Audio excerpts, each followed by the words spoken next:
Sakay ng iisang tricycle ang mag-best friend na si Vice at Chucky. Magkapit-bahay lang sila at sa mga oras na ito ay hinihintay na sila ng mga pamilya nila. Kita ko sa mga kilos ni Vice ang pagkabalisa, halos hindi ito mapakali. Mapapasabak na naman kasi ito sa isang matinding aktingan. Di ba nga kasi ang akala ng papa nito na nagpaka-straight na talaga ang anak niya. Kaya sa tuwing umuwi kami ni Vice dito sa lugar namin, awang-awa ako sa kaibigan. Kasi alam ko kung gaano kahirap para sa kanya ang pagpapanggap. Sis, relax. Sabi ko sa kanya at sinulyapan niya ako. Sis, kinakabahan ako. Sus, parang di sanay. Best actress ka kaya? Sinubukan ko siyang biruin. Baka sakaling kumalma, pero la-effect eh. Tinaasan lang ako ng kilay. Tigasan mo kasi. Sabi ko ulit, sabay suntok sa tuhod niya. Napaaray siya, syempre. Huwag kasi lalambot-lambot. Pinisil-pisil ko pa yung mga legs niya. Sis, lalo mo lang ako pinapalambot sa ginagawa mo. Nakikiliti ako, ano ba? Saway nito sa akin. Titigos din yun. Ano ka ba? Chucky! Pinandilatan ako nito ng mga mata at hinawakan ang mga kamay ko. Yung tuhod mo titigas. Huwag masyadong dirty, sis. Ang kulit mo kasi. Ilang metro na lang ang layo namin at tanaw ko na ang bahay namin nang bigla akong hinawakan sa kamay ni Vice. Sis, daan ka muna sa bahay ha. Huh? Kaya mo na yan? Sasama ka sa akin. Wala kang choice. Ay, lagi na lang, lagi kang nasa isip ko. Napakanta tuloy ako sa kakulitan ng best friend ko. Kahit kailan talaga hindi nito kayang humarap sa papa niya pag wala ako sa tabi niya. Nang nakapasok na kami sa bahay ni Vice, ay agad sumalubong sa amin ang super-duper cute na si Moy Moy, alagang aso ni Vice. Halatang na-miss siya nito.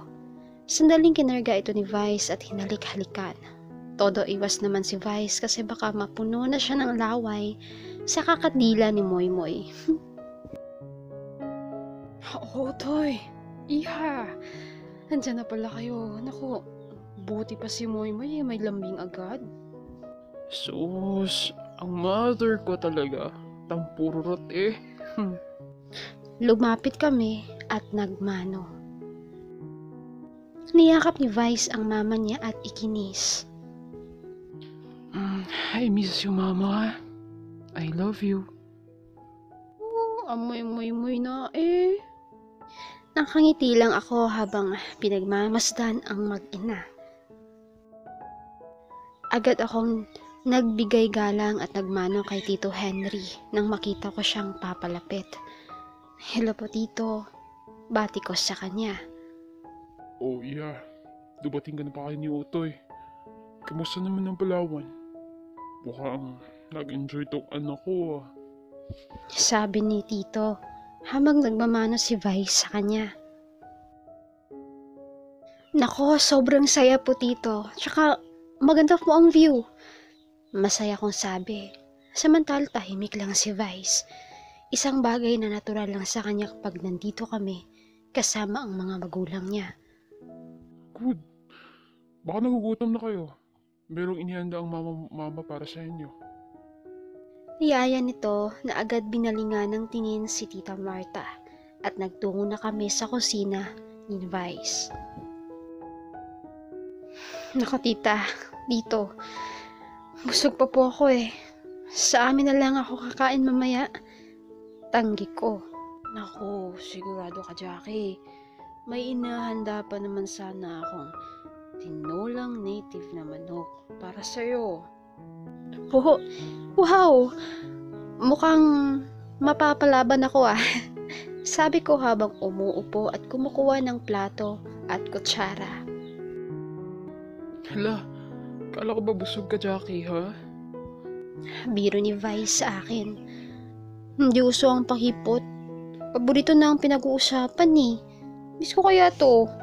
Salamat po, tita ha. Tsaka teka, mama. Bakit paborito ni Jackie, hindi paborito ko?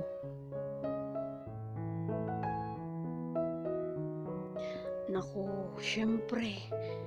Meron ding adobo para sa'yo, anak. Nakangiti nitong Turan. Parang batang paslit si Vice na lumambitin sa braso ng mama niya. Pa-suspense naman si mama eh. Isang masarap na hapunan ang nagpabusog sa amin ni Vice. Maya-maya ay nagpaalam na rin ako kasi kanina pa ako hinihintay ni na lolo at tita Ami ko. Pagdating ko sa bahay, nadatnan ko silang naghahapunan. Oh, Jackie, nandyan ka na pala. Halika na at kumain.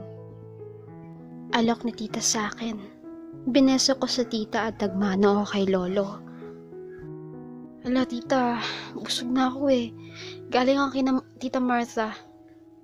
Di ko napigilang mapakain dun eh. O sige, magimagas ka na lang. Umupo ako at kumain na lang ng fruit salad. Tita, kamusta na po pala si lolo? Parang nangangayayat eh. Lolo, kumain ka kasi ng madami ha. Mas lalo lang nag-uulyanin ang lolo mo, Jackie. Malungkot kong binalingan ang lolo ko na parang batang paslit na patuloy sa pagkain. Sumusulyap-sulyap na lamang ito sa akin.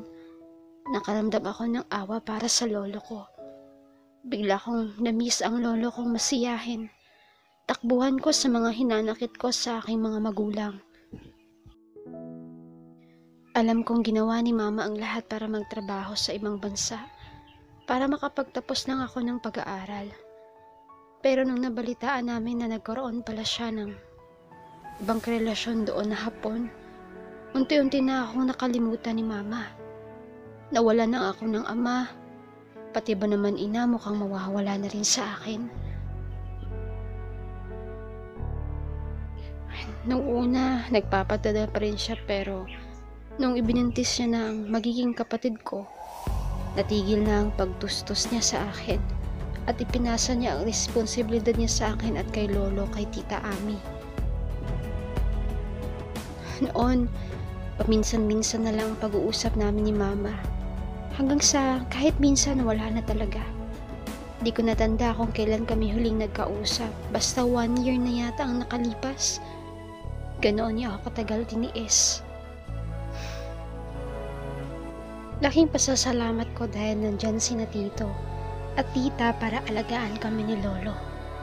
Ang laki na naging utang na loob ko sa mag-asawa. Kaya pinagbubuti ko ang pag-aaral para sa kanila.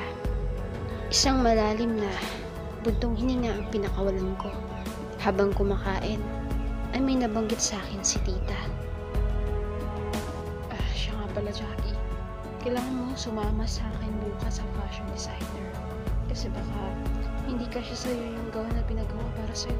Naku, paano na baka magbang ibus ka? Parang tumaba ka pa naman din. Po, ano meron tita? Nashock ako ah. Naalala mo ba yung pinsan mo si Lily? Ikakasal na siya. At isa ka sa mga maid of honor. Wow, hindi nga po. Totoo? Bakla yun, di ba? How come na magpapakasal? Gulat kong reaksyon, syempre. Exactly. This coming Friday na ang kasal niya. Ganun ka-rush ang kasal nila ng mapapangasawa niyang si Colleen. Grabe naman. Agad-agad po.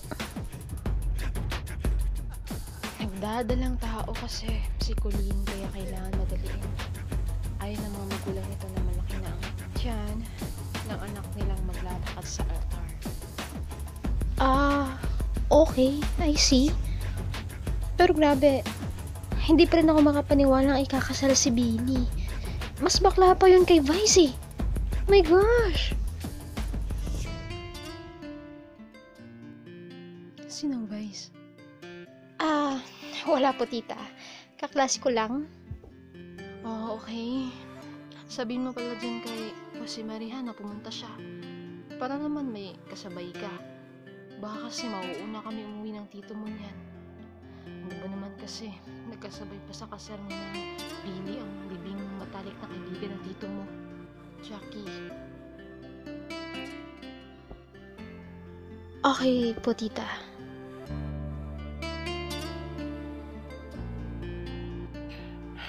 Nagpapahinga ako sa kwarto hanggang katabi ko si Muy. Biglang nag-ring ang cellphone ko. Hello, Hello Vice, nasan ka? nasa kwarto. Bakit? Labas ka muna sa terrace please. Dahil magkatabi nga lang ang bahay namin at halos 2 di pa lang ang pagitan ng mga terrace ng bahay namin, ay doon kami madalas tumatambay ni Jackie. Kapag meron kami mga hindi naputupul na chikahan, paglabas ko nakita ko agad ang mga matamis na ngiti ni Jackie. Inaantok na ako, sis. May kwento ko sa'yo kasi. Baka mahaba yan, ha? Naalala mo ba yung pinsan kong si Billy? Oo. Yung laging nananalo sa Miss Gay? Bakit? Alam mo bang ikakasal na siya?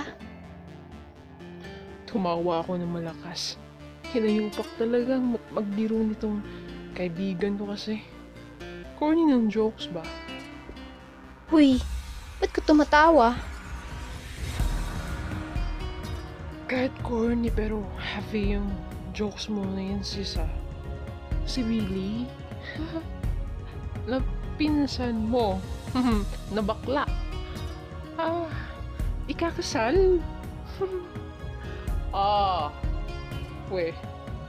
Sira, totoo nga. At ito pa ha, makinig ka. Kaya sila ikakasal kasi magiging daddy na siya. Aha, 'di ba? Ang galing niya. Tabanga nga ako. Ito pala yung joke. As in, Sureness. kalokahan. Malay mo, ikaw din gumaya kay Billy. Magpapatumba talaga ako ng baka, sis. Tigilan mo ko, Jackie, ha? Pupunta tayo niyan ha. Para naman ma-inspired ka. Malay mo, pag nakita mo yung kalahi mong ikinakasal, matauhan ka. Alam mo, sis, bakit ba push na push kang magpakalalaki ako, ha? Sa lahat-lahat, ikaw yung may alam ng pagkatao ko, di ba? Kasi gusto kong makita kang masaya. Masaya naman ako sa ganito. Gusto mo, kiss kita. Baka kailangan mo lang ng exercise para tuluyan ka na maging buo.